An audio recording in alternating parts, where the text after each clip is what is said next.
मशरिक़ वस्ती में जिस खौफनाक तबाही का डर था वो जंग शुरू हो चुकी है। सऊदी अरब ने इराक पर हमला कर दिया। सऊदी फ़ज़ाइया इराक के अंदर घुस गई।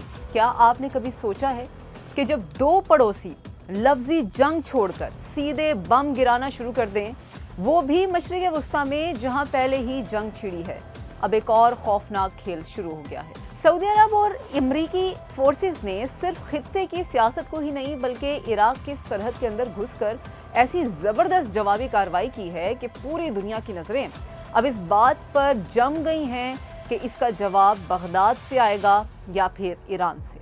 ईरान इस हमले का सऊदी का जवाब क्यों देगा, जबकि हैरत अंगेज़ इंकशाफात वीडियो में शामिल हैं।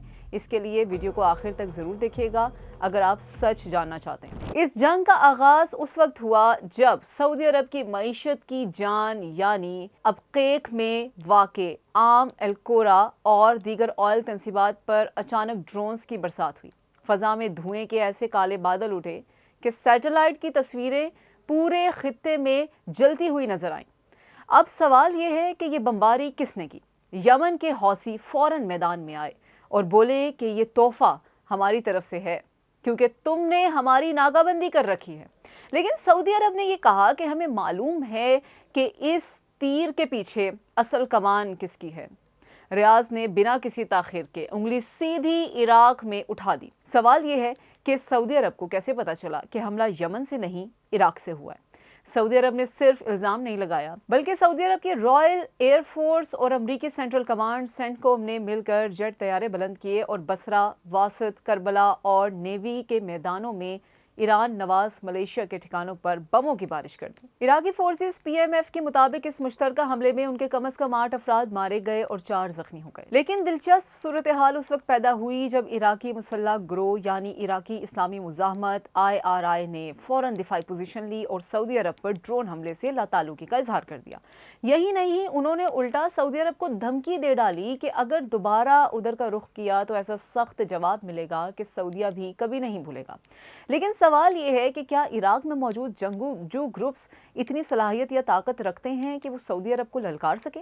सऊदी वजारत दिफा के तर्जुमान मेजर जनरल तुर्की अल मालिकी ने साफ और दो टोक पैगाम दिया है कि अपनी कौमी सलामती और तवानाई के बुनियादी ढांचे पर हमला हम किसी सूरत बर्दाश्त नहीं करेंगे। सऊदी अरब ने यह भी वाज़ेह कर दिया कि बैनुल अक़वामी कानून और अक़वाम मुत्तहिदा के चार्टर के आर्टिकल 51 के तहत हमें अपने दिफा का पूरा हक हासिल है। और ये तो सिर्फ ट्रेलर था, असल फिल्म अभी बाकी है।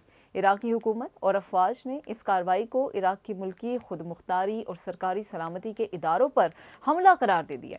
इराकी फ़ौज का ये कहना है कि हम अपनी ज़मीन को किसी भी दोस्त या भाई मुल्क पर हमले के लिए इस्तेमाल नहीं होने देंगे, लेकिन हमारी सरहदों की खिलाफ वर्जी और ये रेड लाइन क्रॉस करना हमें बिल्कुल भी कबूल नहीं है। हालात इतने सनसनीखेज हो चुके हैं कि इराकी वज़ीर आज़म अली अल ज़ैदी को खुद हंगामी दौरे पर सऊदी अरब जाना पड़ रहा है ताकि इस आग को बुझाया जा सके, क्योंकि पाकिस्तान समेत दुनिया भर के ममालिक ये खबरदार कर चुके हैं कि अगर इश्तियाल अंगेज़ी से पूरा खित्ता भड़क सकता है।